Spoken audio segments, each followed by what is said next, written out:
Noong nakaraang December 9 ay ginanap ang kauna-unahang Pasko sa Paris at ito ay nilahukan ng 50 Pilipinong Association at ng Media Organization sa France. Ang Pasko sa Paris ay minungkahi ni Ambassador Cristina Ortega sa unang pagdalo niya sa Philcom meeting noong siya ay mahirang na ambassador sa France noong 2011.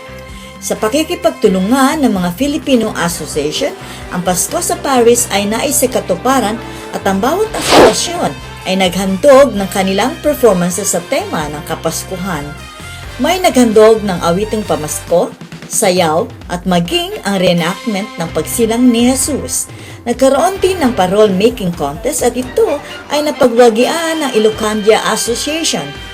May mga kakanin at mga iba't ibang fashion accessories na lahat ay gawang Pinoy na mabibili sa bawat lamesa ng Filipino Association.